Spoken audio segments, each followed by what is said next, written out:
Hello everyone, welcome to our YouTube channel. Myself Annie और हमने start किया था एनसीईआरटी क्लास 6 हिस्ट्री का कंप्लीट कोर्स। और आज की वीडियो में हम बात करेंगे क्लास 6 हिस्ट्री के चैप्टर 9 की। चैप्टर का नाम है न्यू एम्पायर्स एंड किंगडम्स, नए साम्राज्य और राज्य। तो यहाँ पर हम देखेंगे कि भारतीय उपमहाद्वीप में कौन कौन से नए साम्राज्य और राज्यों का उदय हो रहा था। पिछली वीडियो में हमने बात की थी मौर्य काल के बाद में कौन से छोटे छोटे राज्यों का उदय हुआ था। हमने उन सभी छोटे छोटे राज्यों की बात की थी और आज की वीडियो में हम डिस्कस करेंगे कि जब उस टाइम पे छोटे छोटे राज्यों का उदय हो रहा था तो उसके बाद मौर्य काल के बाद फिर से जो एक बड़ा साम्राज्य देखने को मिला था उनके बारे में डिस्कस करेंगे और कुछ अन्य राज्यों के बारे में भी जानेंगे। तो मौर्य साम्राज्य के बाद हम जो एक दूसरा नया बड़ा साम्राज्य देखेंगे तो वो है गुप्ता साम्राज्य। तो यहाँ पे हम बात करेंगे गुप्त वंश की, गुप्त साम्राज्य की, और देखेंगे इसके अलावा और कौन कौन से छोटे छोटे राज्यों का उदय हो रहा था। तो अगर वीडियो पसंद आए तो लाइक जरूर करना और अपने दोस्तों के साथ शेयर भी करना। और अगर आपने अभी तक चैनल को सब्सक्राइब ना किया हो तो सब्सक्राइब कर देना, साथ ही बेल आइकन भी प्रेस कर देना। हमारे सोशल मीडिया अकाउंट से जुड़ने के लिए आप पेज को भी फॉलो कर सकते हैं और इस चैप्टर के नोट्स आपको मिलेंगे टेलीग्राम चैनल से, तो अभी जाकर आप इस चैनल से भी जुड़ सकते हैं। तो हमारे चैप्टर का फर्स्ट टॉपिक है क्या बताती हैं प्रशस्तियां। हम यहाँ पर बात करेंगे प्रशस्तियों के बारे में कि प्रशस्ति का क्या मतलब है। हमने इतिहास के स्रोतों की जब बात की थी तो हमने देखा था कि अभिलेख होते हैं, पांडुलिपि होती हैं जिससे हमें इतिहास के बारे में पता चलता है। उसी तरीके से प्रशस्तियां भी होती हैं जिससे हमें इतिहास के बारे में पता चलता है। प्रशस्तियों में क्या होता है? प्रशस्तियों में होती है प्रशंसा, यानी कि तारीफ। किसकी होती है? राजा की।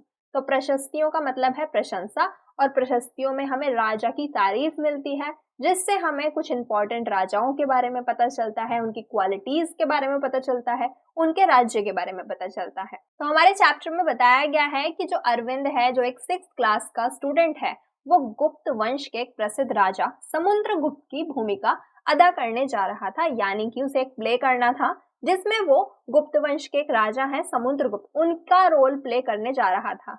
अब समुद्रगुप्त के बारे में हमें कहाँ से पता चलता है? समुद्रगुप्त के बारे में हमें पता चलता है इलाहाबाद के अशोक स्तंभ पर खुदे एक अभिलेख से। तो इलाहाबाद, जिसे आज की डेट में हम प्रयागराज कहते हैं, वहां पर है एक अशोक स्तंभ और अशोक स्तंभ पर एक अभिलेख लिखा हुआ है जिससे हमें समुद्रगुप्त के बारे में पता चलता है। अब ये जो अभिलेख है, जो अशोक स्तंभ पर लिखा हुआ है, इसकी रचना किसने की थी? अब समुद्रगुप्त के बारे में उस अभिलेख में लिखा हुआ है तो उसकी रचना की थी उन्हीं के कवि ने। उन्हीं के दरबार में एक कवि थे जिनका नाम था हरिसेन। तो हरिसेन थे समुद्रगुप्त के दरबारी कवि और वो उनकी तारीफ में प्रशस्तियां लिखते थे। और ऐसा ही हमें एक अभिलेख मिलता है इलाहाबाद के अशोक स्तंभ से जिससे हमें पता चलता है समुद्रगुप्त के बारे में। समुद्रगुप्त कौन है? गुप्त वंश के एक प्रसिद्ध राजा हैं। तो एक विशेष किस्म का अभिलेख ही होता है जिसे हम प्रशस्ति कहते हैं। यह एक संस्कृत शब्द प्रशंसा से बना होता है और प्रशस्तियां लिखने का प्रचलन पहले भी था। तो प्रशस्ति और कुछ नहीं है, एक तरह का अभिलेख ही है, लेकिन उसमें क्या लिखा जाता है? राजा की प्रशंसा की जाती है और इसीलिए उसे क्या कहते हैं? प्रशस्ति कहते हैं। तो प्रशस्ति के बारे में हमने पिछले चैप्टर में भी पढ़ा था, जहां हमने देखा था कि जो सातवाहन शासक थे उन्हें किस नाम से जानते हैं? गौतमी पुत्र श्री सतकर्णी। तो इनके बारे में भी हमें एक प्रशस्ति से ही पता चला था और यहाँ पर भी समुद्रगुप्त के बारे में हमें प्रशस्ति से ही पता चल रहा है। तो प्रशस्तियां गुप्त वंश से पहले भी लिखी जाती थी लेकिन बहुत कम, और गुप्त काल में इनका महत्व बहुत ज्यादा बढ़ गया था, इनकी इंपॉर्टेंस बढ़ गई थी। गुप्त काल एक ऐसा टाइम पीरियड है जहां पर हमें बड़ी संख्या में प्रशस्तियां मिलने लगती हैं। तो अगर आपसे क्वेश्चन में पूछा जाए कि किस काल में हमें प्रशस्तियां ज्यादा मिलती हैं या फिर किस काल में प्रशस्तियों का महत्व बढ़ गया था, तो वो है गुप्त काल। तो कवि ने प्रशस्ति में राजा की एक योद्धा, युद्धों को जीतने वाले राजा, विद्वान, एक उत्कृष्ट कवि के रूप में भरपूर प्रशंसा की है। तो जो कवि हरिसेन हैं उन्होंने जो अपने राजा की तारीफ में प्रशस्ति लिखी है, कौन से राजा की? समुद्रगुप्त की तारीफ में कवि हरिसेन ने जो प्रशस्ति लिखी है उन्होंने उसमें बहुत तारीफ की है राजा की, कि राजा एक बहुत विद्वान व्यक्ति हैं, राजा बहुत बहादुर हैं। तो इस तरीके से प्रशस्तियों में कवि राजा की तारीफ करते हैं, उनकी प्रशंसा करते हैं और यहाँ तक कि उन्होंने ईश्वर के बराबर बताया है राजा को। प्रशस्ति में लंबे लंबे वाक्य दिए गए हैं, राजा की तारीफ की गई है और राजा की तुलना किससे की गई है? ईश्वर से की गई है। राजा को भगवान के बराबर बताया गया है। तो यहाँ पर हमें बुक में भी एक अंश दिया गया है, वाक्य दिया गया है कि किस तरीके से कवि हरिसेन समुद्रगुप्त की तारीफ करते हैं, प्रशंसा करते हैं। तो यहाँ पर यही बताया गया है कि जिनका शरीर युद्ध मैदान में कुठारों, कुल्हाड़ियों, तीरों, भालों, बरछों, तलवारों, लोहे की गदाओं, नुकीले तीरों तथा अन्य सैकड़ों हथियारों से लगे घाव के दाग से भरे होने के कारण अत्यंत सुंदर दिखता है। यानी कि राजा जो हैं बहुत बड़े योद्धा हैं, वो युद्ध करते हैं तो उनके पूरे शरीर पर ये सारे घाव के निशान हैं, जिसकी वजह से वो इतने सुंदर दिख रहे हैं। तो यहाँ पर इस तरीके से राजा की तारीफ की गई है। राजा के बारे में क्या बताया गया है कि राजा को चोट से, घाव से दर्द नहीं होता, दुख नहीं होता, बल्कि राजा तो बहुत बहादुर हैं, बहुत अच्छे से लड़ाई करते हैं। तो यहाँ पर जो हमें सिक्कों पर चित्र दिखाया गया है वो एक राजा का है, और वो कौन से राजा हैं? वो है समुद्रगुप्त। और समुद्रगुप्त एक ऐसे राजा हैं जो वीणा बजाते थे, यानी कि उन्हें म्यूजिक पसंद था और वो वीणा प्ले करते थे। तो वीणा बजाते हुए सिक्कों पर यहाँ पर समुद्रगुप्त को दिखाया गया है। तो अब एक बार हम इस मैप को देखेंगे, जहाँ पर हमें एक एरिया दिखाया गया है जो हरे रंग से है, ये वाला एरिया। एक दूसरा एरिया है जो हमें दिखाया गया है यहाँ पर पिंक कलर से, और एक एरिया है जो यहाँ पर हमें ब्लू कलर से दिखाया गया है। इसके अलावा यहाँ पर कुछ रेड डॉट्स भी हैं जो हमें एक क्षेत्र, एक इलाके के बारे में बताते हैं। और ये वाला इलाका किसका था? सातवाहन शासक का था। और इधर साउथ इंडियन डायनेस्टीज थी, दक्षिण भारत में और अन्य राज्य थे जिनके बारे में हम आगे इस चैप्टर में पढ़ेंगे। तो अभी तक हमने ब्रॉडली इस मैप को देखा और देखा कि किस तरीके से अलग अलग राज्य थे, उनका बाइफर्केशन कैसे था। अब नेक्स्ट हम बात करेंगे समुद्रगुप्त की प्रशस्ति के बारे में, कि समुद्रगुप्त की प्रशस्ति से और हमें क्या क्या पता चलता है। तो जो कवि हरिसेन हैं वो 4 विभिन्न प्रकार के राजाओं और उनके प्रति समुद्रगुप्त की नीतियों का वर्णन करते हैं। तो 4 तरह के हमें राजाओं के बारे में बताया गया है और समुद्रगुप्त उन राजाओं को किस तरह से ट्रीट करते थे, क्या समुद्रगुप्त की पॉलिसी थी उन राजाओं के प्रति, इसके बारे में बताया गया है प्रशस्ति में, जो किसने लिखी थी? कवि हरिसेन ने लिखी थी। तो मानचित्र में जो हरे रंग का क्षेत्र है वो आर्यव्रत था, और आर्यव्रत के कितने शासक थे? 9 शासक थे, जिन्हें समुद्रगुप्त ने हरा दिया था और उनके राज्यों को अपने साम्राज्य में मिला लिया था। तो सबसे पहले हम देखेंगे कि हरे रंग में कौन सा क्षेत्र था। तो ये जो पूरा इलाका है हरे रंग में, इसे क्या कहा जाता था? आर्यव्रत कहा जाता था। और आर्यव्रत के कितने राजा थे? आर्यव्रत के 9 राजा थे। तो इस पूरे इलाके को समुद्रगुप्त ने अपने राज्य में मिला लिया था, यहाँ के सभी राजाओं को हरा दिया था। इसके बाद दक्षिणापथ के 12 शासक आते हैं।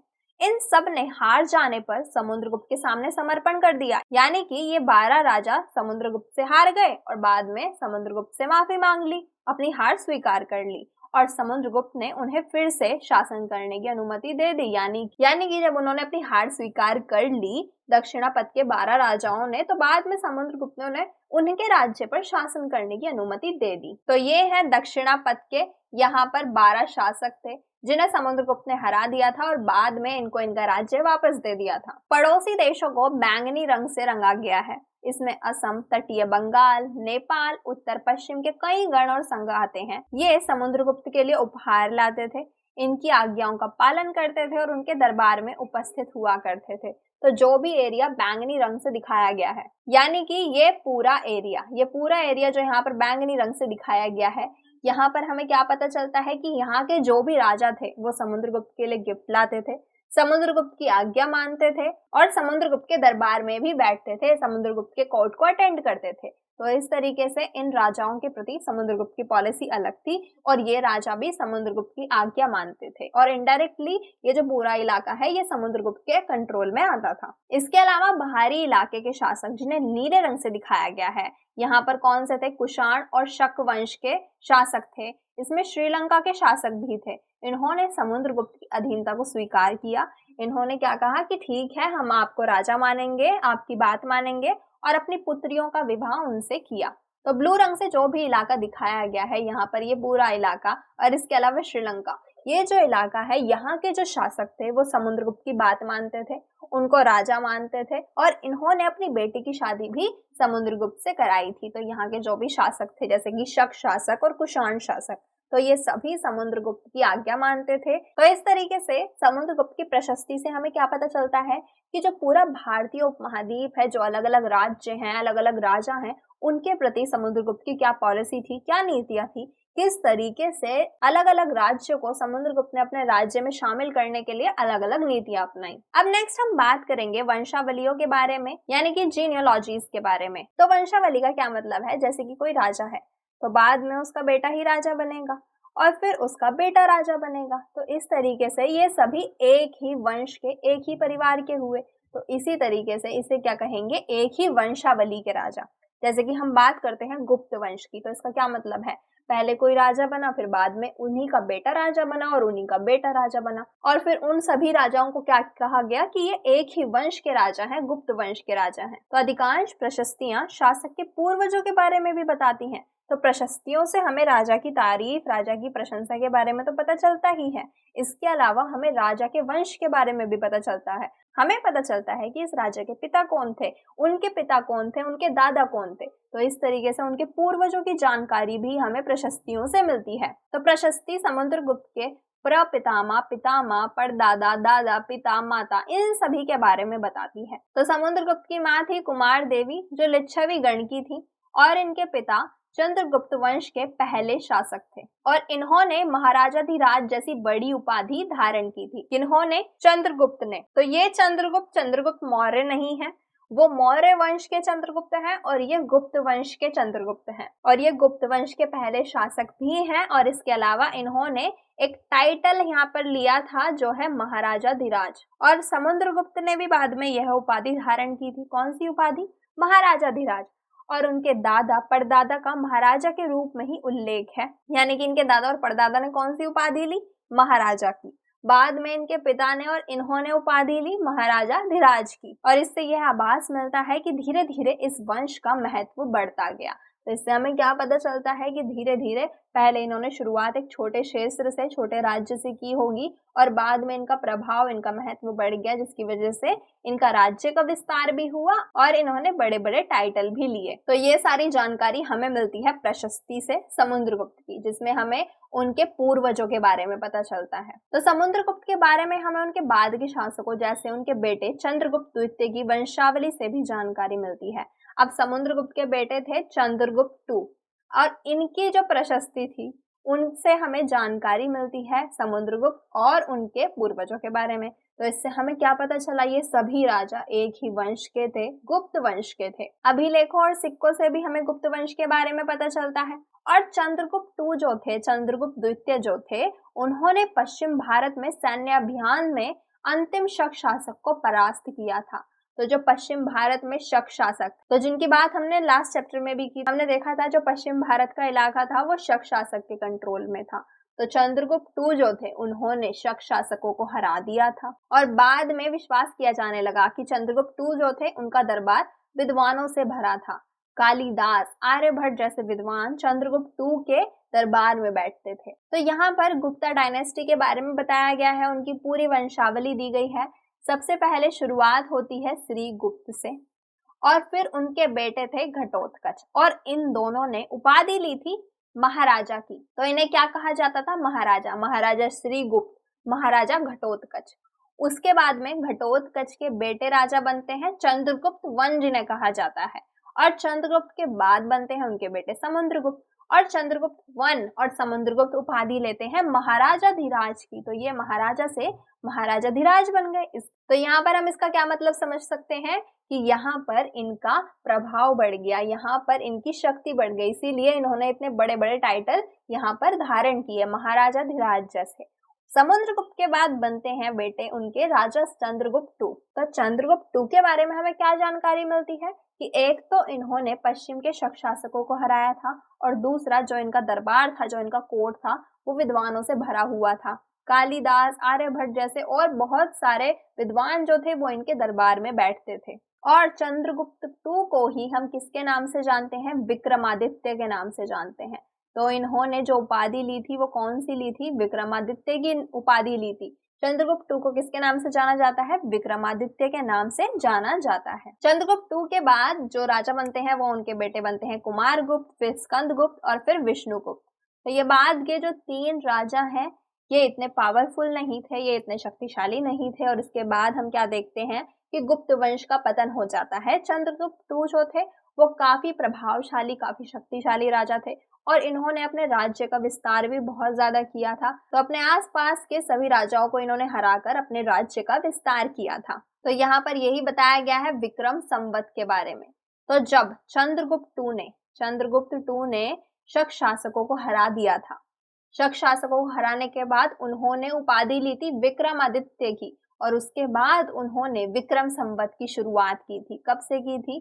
58 ईसा पूर्व में प्रारंभ होने वाले विक्रम संवत को परंपरागत रूप से गुप्त राजा चंद्रगुप्त द्वितीय के नाम से जोड़ा जाता है और कहा जाता है कि जब उन्होंने शकों पर विजय प्राप्त की थी तो इस संवत की स्थापना की थी और विक्रमादित्य की उपाधि धारण की थी। तो चंद्रगुप्त II ने उपाधि धारण की थी विक्रमादित्य की। कब? जब उन्होंने शक शासकों को हरा दिया था और उन्होंने तभी विक्रम संवत की शुरुआत भी की थी 58 ईसा पूर्व में। और यहाँ पर यह बताया गया है कि उनका जो दरबार था, उनका जो कोर्ट था वो विद्वानों से भरा हुआ था और ये सभी विद्वान चंद्रगुप्त द्वितीय के कोर्ट में बैठते थे, उनके दरबार में बैठते थे। तो यहाँ तक हमने बात की प्रशस्तियों के बारे में। प्रशस्तियों से हमें किसके बारे में पता चला? हमें गुप्त वंश के बारे में पता चला, गुप्ता पीरियड के बारे में पता चला, विभिन्न राजाओं के बारे में पता चला। हमें पता चला चंद्रगुप्त I के बारे में, समुद्रगुप्त के बारे में और चंद्रगुप्त II के बारे में।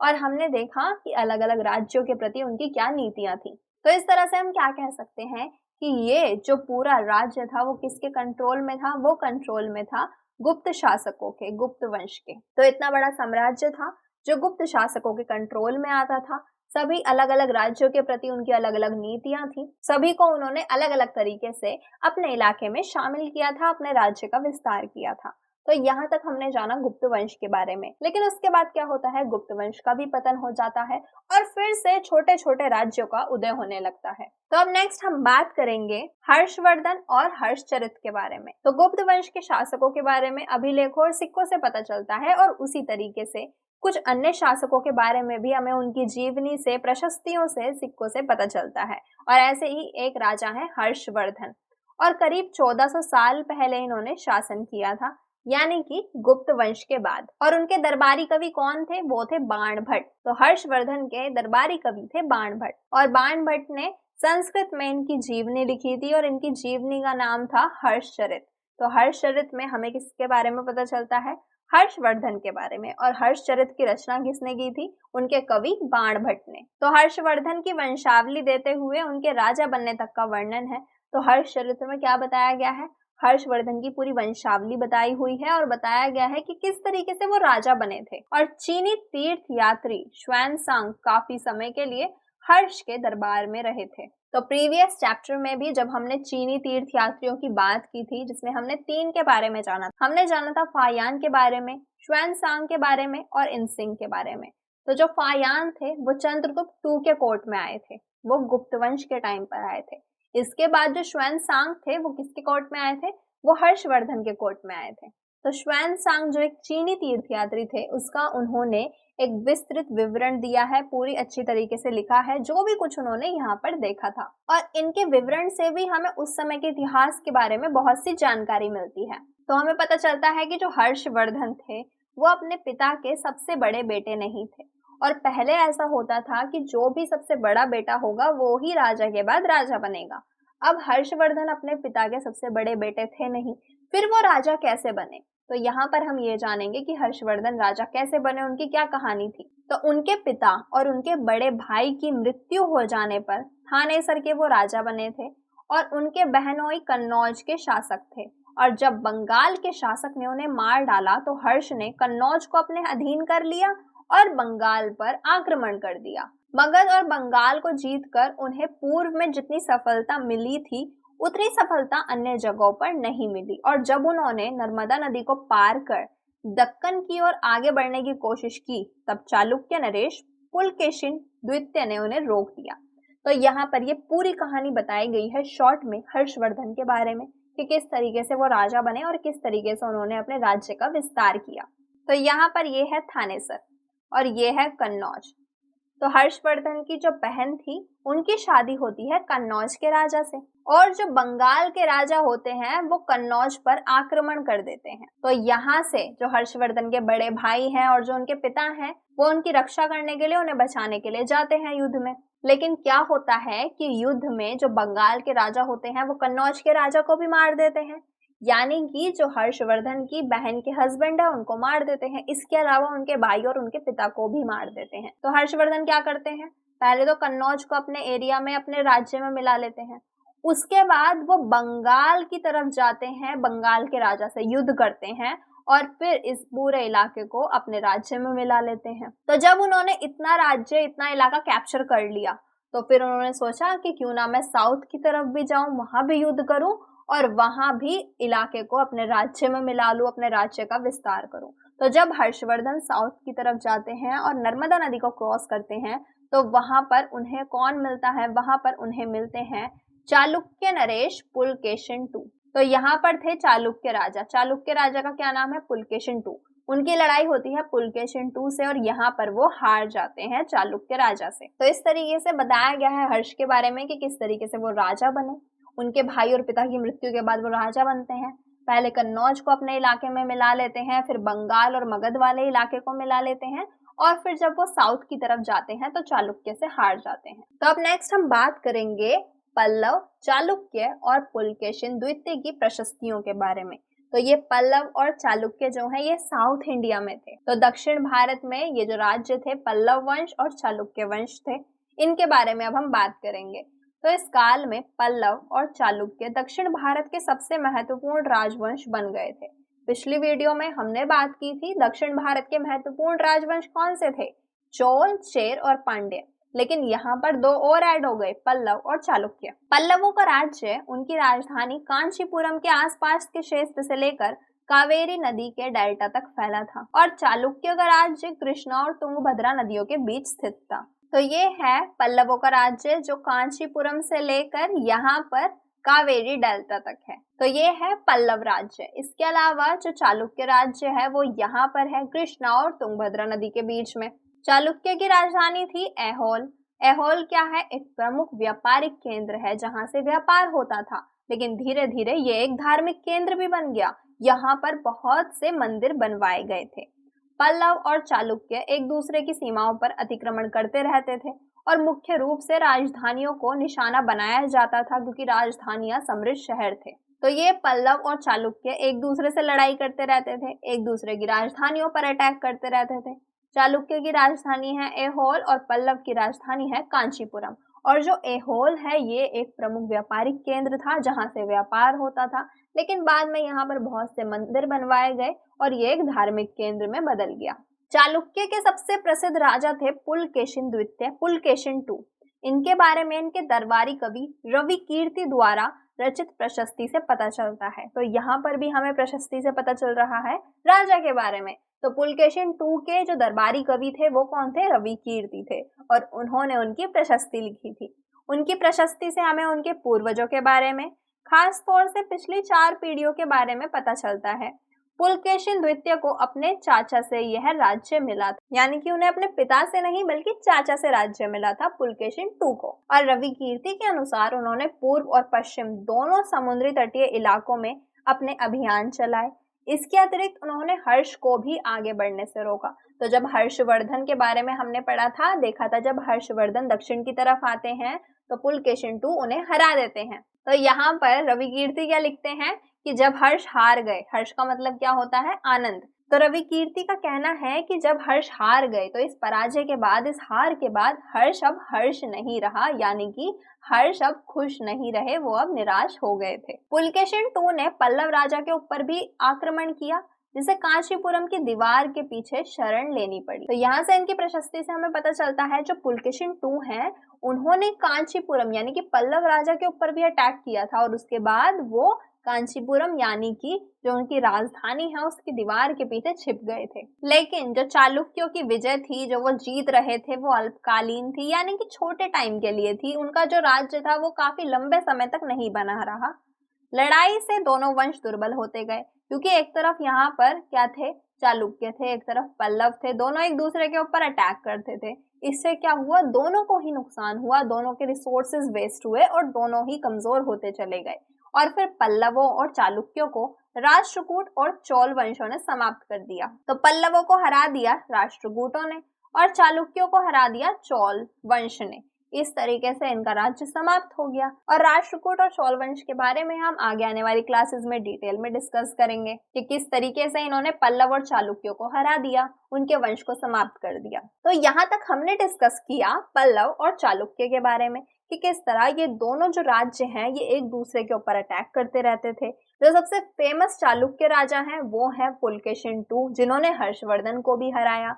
हमें इनके बारे में इनकी प्रशस्ति से पता चलता है। इनके दरबारी कवि कौन थे? रवि कीर्ति थे, जिसमें रवि कीर्ति ने अपने राजा की तारीफ की है। बताया है कि जो राजा हैं वो पूर्व और पश्चिम दोनों ही तरफ अपने राज्यों का विस्तार करने के लिए अटैक करते थे, सैन्य अभियान चलाते थे। इस तरीके से हमें पता चलता है साउथ इंडिया के बारे में। तो यहाँ तक हमने साउथ इंडिया के दो राजवंशों की बात की, पल्लव और चालुक्य। नॉर्थ इंडिया में हमने बात की गुप्त वंश की और हर्षवर्धन की। अब हम देखेंगे कि इन राज्यों का, इन किंगडम्स का एडमिनिस्ट्रेशन, प्रशासन कैसे चलता था। तो पहले के राजाओं की तरह इन राजाओं के लिए भी भूमि कर सबसे महत्वपूर्ण था, यानी कि टैक्स लेंगे तभी तो वो अपना एडमिनिस्ट्रेशन प्रॉपर अच्छी तरीके से चला सकेंगे। तो भूमि कर लिया जाता था, यहाँ पर टैक्स लिया जाता था। और प्रशासन की प्राथमिक इकाई गांव थी, यानी कि सबसे छोटी इकाई गांव थी, गांव के बाद शहर थे। गांव-गांव से टैक्स इकट्ठा किया जाता था और इस तरीके से राजा अपना प्रशासन चलाते थे। लेकिन धीरे धीरे कई बदलाव भी आए। राजाओं ने आर्थिक, सामाजिक, राजनीतिक, सैन्य शक्ति रखने वाले लोगों का समर्थन जुटाने के लिए कई कदम उठाए। तो राजा कुछ परिवर्तन भी लेकर आए। क्या परिवर्तन? अब गांव जो है वो सबसे छोटी इकाई है प्रशासन की। गांव के जो भी शक्तिशाली लोग हैं उनका समर्थन जुटाया और उनसे फायदा लिया, उनकी शक्ति का प्रयोग किया। कैसे किया वो हम देखेंगे। तो जो कुछ महत्वपूर्ण प्रशासकीय पद होते थे वो अनुवांशिक होते थे, यानी कि बेटे जो है अपने पिता से पद पाते थे। अगर किसी पद पर उनका पिता है तो बाद में उसी पद पर उनका बेटा होगा। तो इस तरीके से जो पद थे, प्रशासकीय पद थे, वो अनुवांशिक थे। जैसे कि जो कवि हरिसेन है, कवि हरिसेन कौन थे, किसके कवि थे? वो कवि थे समुद्रगुप्त के।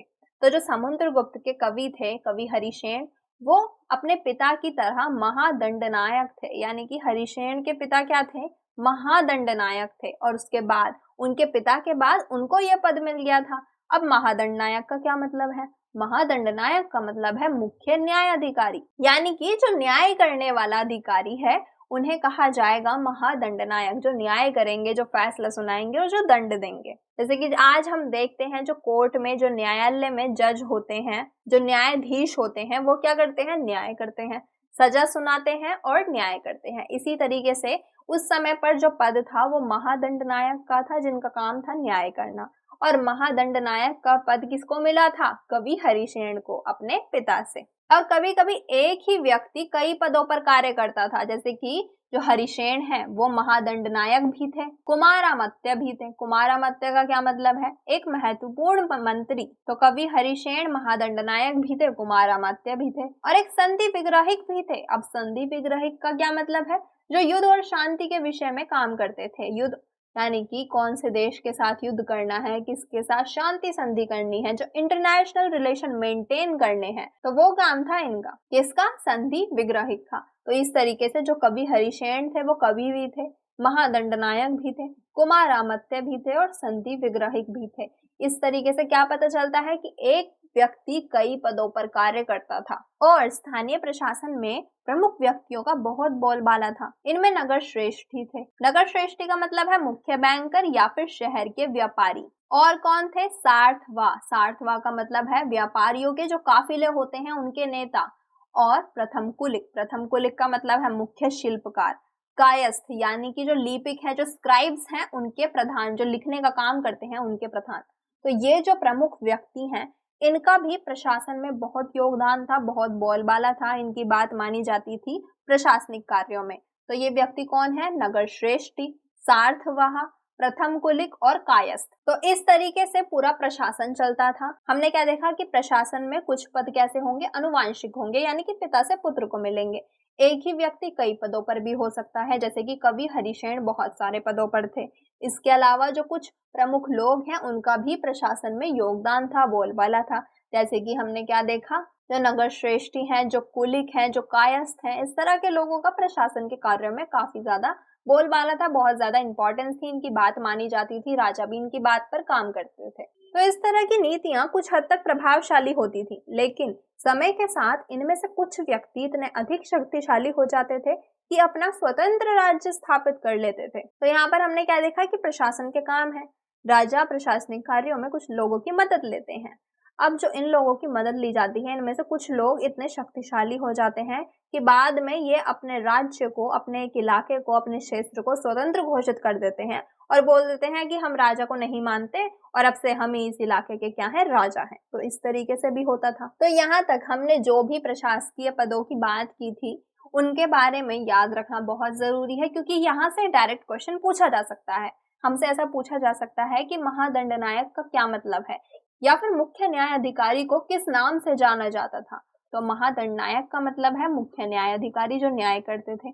कुमारामत्य एक महत्वपूर्ण मंत्री हुआ करते थे। संधि विग्राहक का मतलब है जो युद्ध और शांति की सलाह देते थे, इंटरनेशनल रिलेशंस को मैनेज करते थे।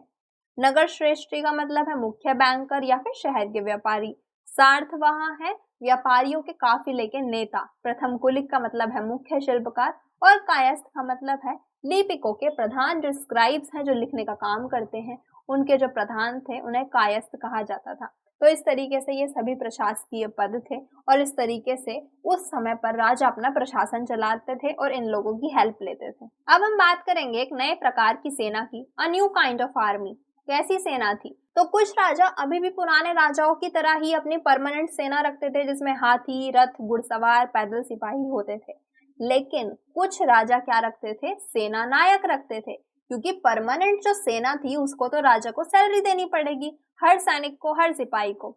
लेकिन जो राजा सेना नायक रखते थे उनको सैलरी नहीं देनी पड़ती थी। सेना नायक आवश्यकता पड़ने पर राजा को सैनिक सहायता दिया करते थे। सेना नायकों को नियमित वेतन नहीं दिया जाता था, नियमित सैलरी नहीं दी जाती थी, बल्कि उन्हें क्या दिया जाता था? उन्हें कुछ भूमि दान दी जाती थी। उन्हें एक भूमि दान दी गई और उनसे कहा गया कि इस इलाके का जो कर है वो आप खुद ही वसूल करो और इससे अपनी सेना को मेंटेन रखो। और दी गई भूमि पर ये सेना नायक कर वसूलते थे और इससे वो अपनी सेना और घोड़ों की देखभाल करते थे। साथ ही वे इससे युद्ध के लिए हथियार भी जुटाते थे, क्योंकि राजा तो सैलरी देंगे नहीं। तो सेना नायकों को एक इलाका दे दिया जाता था, एक भूमि दान में दे दी जाती थी कि आप क्या करो, इस इलाके से टैक्स वसूलो और अपना काम चलाओ, अपनी सेना को मेंटेन रखो, अपने हथियार खरीदो, ट्रेनिंग दो, कुछ भी करो। और जब भी राजा को मदद होती थी वो इन सेना नायकों से कांटेक्ट करते थे और इनसे हेल्प लेते थे युद्ध के टाइम पर। और इन्हें क्या कहा जाता था? सामंत कहा जाता था। जो ये सेना नायक थे इन्हें सामंत कहा जाता था। और जहां कहीं भी शासक दुर्बल होते थे वहां ये सामंत स्वतंत्र होने की कोशिश किया करते थे।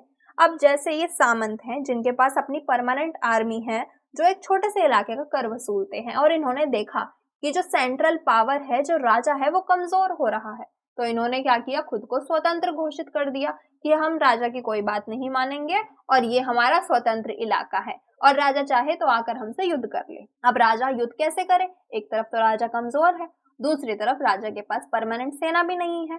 तो इस तरीके से ये जो सामंत होते थे ये खुद को स्वतंत्र घोषित कर लेते थे और अपने राज्य की स्थापना कर लेते थे। तो इस तरीके से एक नई प्रकार की सेना हमने देखी कि राजा यहाँ पर परमानेंट सेना नहीं रखते थे, सेना नायक होते थे जिन्हें सामंत कहा जाता था। और ये सामंत कभी कभी क्या करते थे? खुद को स्वतंत्र घोषित कर देते थे। अब नेक्स्ट हम डिस्कस करेंगे दक्षिण राज्यों में सभाओं के बारे में, असेंबलीज के बारे में, जो सदर्न किंगडम्स में हुआ करती थी और ये बहुत इंपॉर्टेंट थी उनके लिए। तो पल्लवों के अभिलेख से हमें स्थानीय सभाओं के बारे में पता चलता है कि जो उस समय पर साउथ इंडिया में स्थानीय सभाएं हुआ करती थी और इसमें से एक थी ब्राह्मण भूस्वामियों की। ऐसे भूस्वामी जो ब्राह्मण थे। हमने प्रीवियस चैप्टर में वर्ण व्यवस्था के बारे में पढ़ा था, जिसमें हमने 4 वर्णों की बात की थी, ब्राह्मण, क्षत्रिय, वैश्य और शूद्र। तो जो ब्राह्मण होते थे उनका काम होता था पूजा पाठ करना, क्षत्रियों का काम होता था युद्ध लड़ना और अपने राज्य की देखभाल करना, ऐसे ही वैश्य का काम होता था व्यापार और पशुपालन, खेती, ये सब काम करना, और शूद्र का काम होता था सबकी सेवा करना। और उन्हीं में से एक कौन थे? ब्राह्मण थे। तो ब्राह्मण भूस्वामियों का एक संगठन था। ऐसे ब्राह्मण जिनके पास बहुत बड़ी जमीन है, जिनके पास भूमि है, जो भूमि के मालिक हैं, उनकी एक सभा होती थी। तो ऐसे ब्राह्मण भूस्वामियों का एक संगठन था और इनके संगठन को क्या कहा जाता था?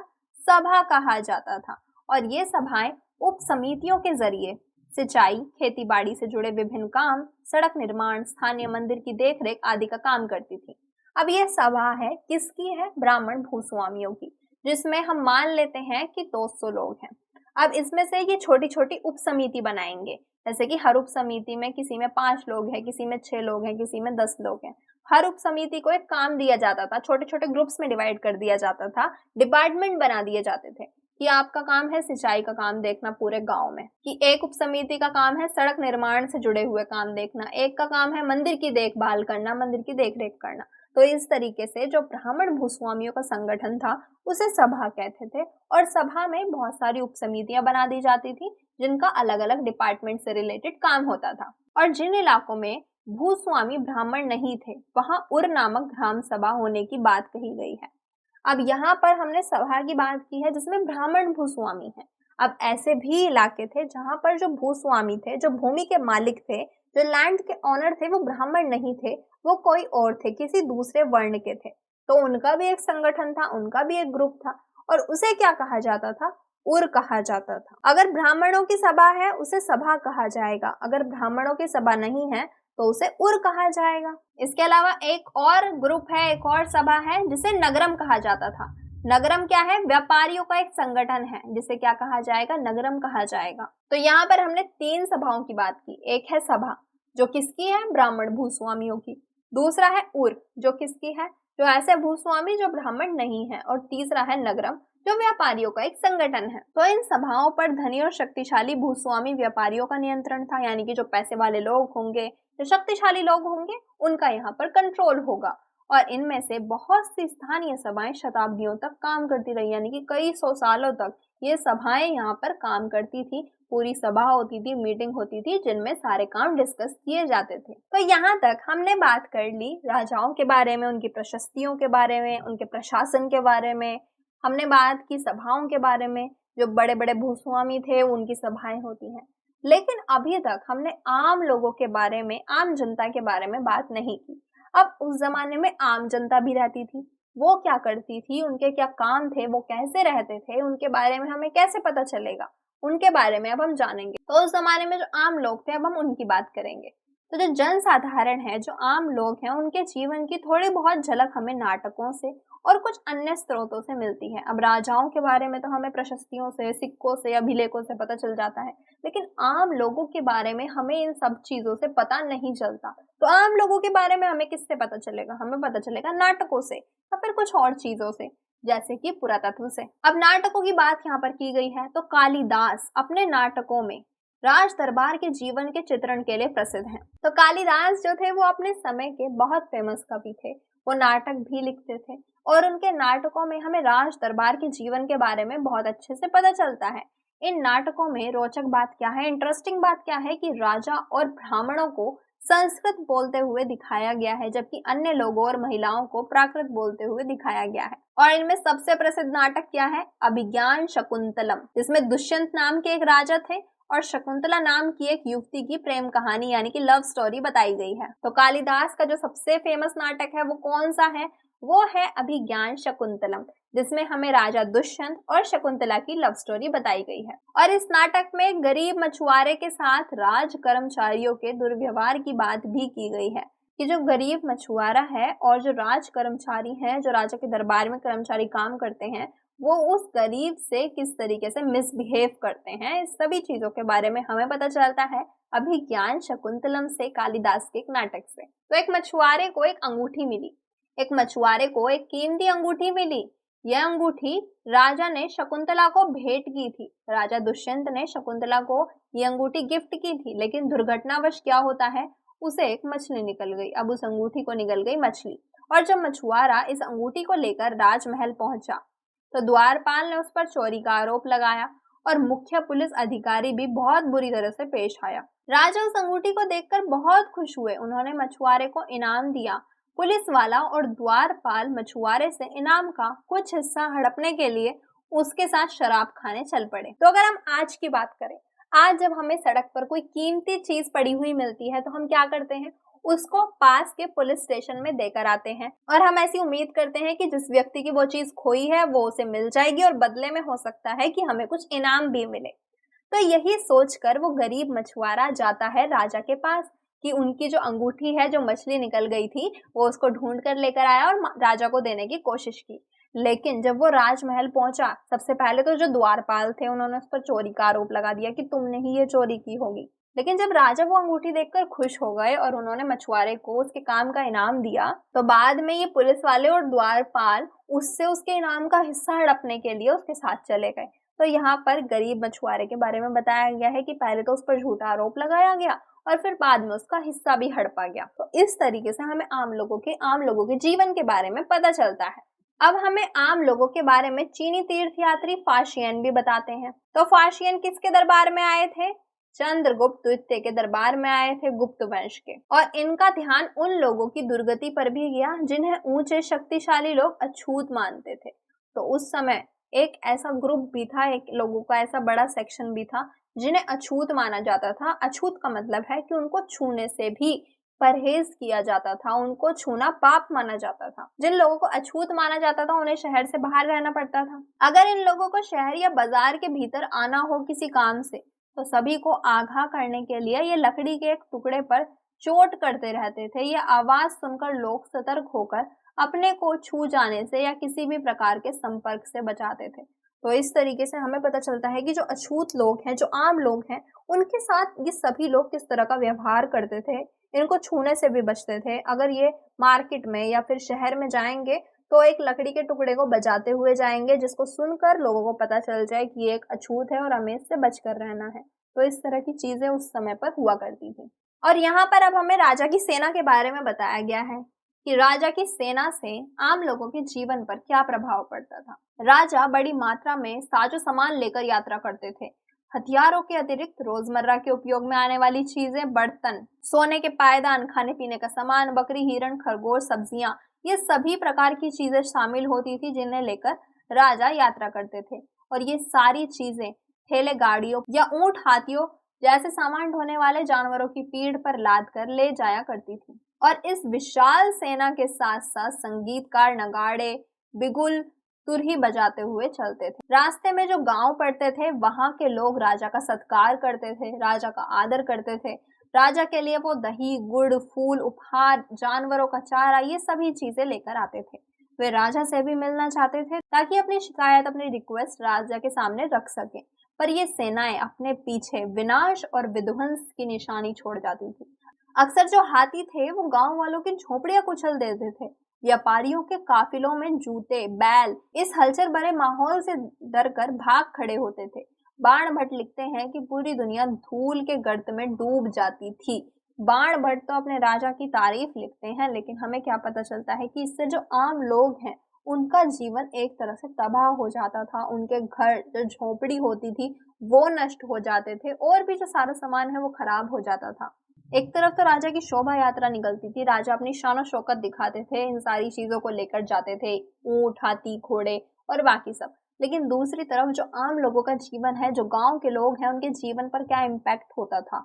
उनका घर उजड़ जाता था, सारा सामान नष्ट हो जाता था। ये सारी चीजें हमें पता चलती हैं यहाँ से। तो यहाँ पर बाण भट्ट जो हर्षवर्धन के दरबारी कवि थे, उन्होंने राजा के सैनिक अभियान के बारे में बताया, जिससे हमें पता चला कि इन सैनिक अभियानों से आम लोगों के जीवन पर क्या इम्पैक्ट होता था। और इसी के साथ यहाँ पर हमारा ये चैप्टर भी कंप्लीट होता है, जिसमें हमने सबसे पहले बात की थी गुप्त वंश की। उसके बाद हमने हर्षवर्धन के राज्य की बात की थी और देखा था कि वो किस तरह से राजा बने थे।